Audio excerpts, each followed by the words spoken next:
ମଞ୍ଚରେ ଆପଣ ଆସିଲେ ସେଟା ଆପଣଙ୍କ ଏବେ ଚର୍ଚ୍ଚା ଆରମ୍ଭ ହେଲା ନୂଆ ଦଳ ମତେ ନେଇକି କେବେ ବି ଚର୍ଚ୍ଚା କରିପାରନ୍ତି ଆପଣ।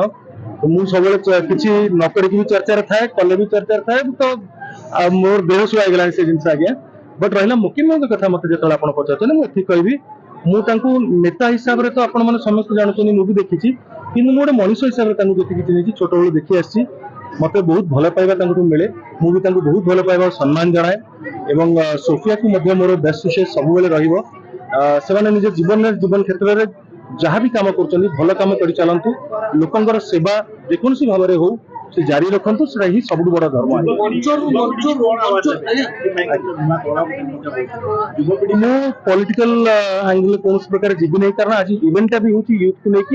ଅନଡାଉଟେଡଲି ୟୁଥ ତ ବିନା ପଲିଟିକ୍ସ ବି ନୁହଁ ବା ଫ୍ୟୁଚର ବି ନୁହଁ, କିନ୍ତୁ ଆଜି ସ୍ପୋର୍ଟସ ନେଇକି ଗୋଟେ ଡିଫରେଣ୍ଟ ଇଭେଣ୍ଟ। ଏଠି ମୁଁ କୌଣସି ପଲିଟିକାଲ ଏଜେଣ୍ଡା ନେଇକି ଆସିନଥିଲି ଆଜ୍ଞା, ଯେହେତୁ ତ ମୁଁ ସେଥିପାଇଁ କି ପଲିଟିକାଲ ବିଷୟରେ କିଛି କହିବାକୁ ଚାହିଁବିନି।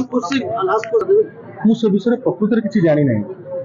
ମୁଁ ଯଦି କିଛି ଗୋଟେ ତାର ସତ୍ୟାସତ୍ୟ ବିଷୟରେ ମୁକିମ ସାର୍ ମୋର କଥାବାର୍ତ୍ତା ହେଇଥାନ୍ତା କି ମୁଁ ଯଦି ଜାଣିଥାନ୍ତି, ମୁଁ ନିଶ୍ଚିତ ଭାବରେ ଆପଣଙ୍କୁ କିଛି କହିପାରିଥାନ୍ତି। କିନ୍ତୁ ମୁଁ ଯୋଉ କଥାରେ ଜାଣିନି, ଯୋଉ ବିଷୟରେ ବୁଝିନି କିଛି, ମୁଁ କେମିତି କହିପାରିବି?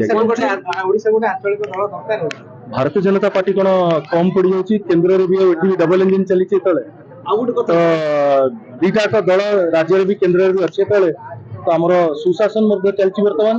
ଯେମିତି ରାଜ୍ୟ ଯୋଉଟାକୁ ବାଛିଛନ୍ତି, ଏଇଟା ହଉଛି ଜନମତ, ସେଇ ହିସାବରେ ଚାଲିଥାଉ, ଆଗକୁ ବଢୁ, ଆହୁରି ଉନ୍ନତି ହଉ, ଉତ୍ତରୋତ୍ତର ଉନ୍ନତି ଓଡ଼ିଶାର, ସେତିକି ମହାପ୍ରଭୁଙ୍କ ପାଖରେ ପ୍ରାର୍ଥନା କରୁ। ଏମିତି ଆମେ ଗୋଟେ ଦେଖୁଛୁ କି ମଞ୍ଚରୁ ଦଳକୁ ପ୍ରବେଶ, ମୁକିମ ବାବୁଙ୍କ ଦଳକୁ ପ୍ରବେଶ। ପଲିଟିକାଲ ଜିନିଷ ଆଜ୍ଞା କେବେ କେହି କିଛି ମାନେ କହିବା କଥା ନୁହଁ। ଆଉ ମୁଁ ନିଜେ ଜାଣିନି ଯୋଉ ବିଷୟରେ, ମୁଁ କହିପାରିବିନି। ମୁକିମ ଭାଇ ଗୋଟେ ଭଲ ମଣିଷ ବୋଲି ଯେମିତି ମୁଁ ଜାଣି ଆସିଛି, ଆଜି ବି ସେଇ କଥା ହିଁ କହିବି।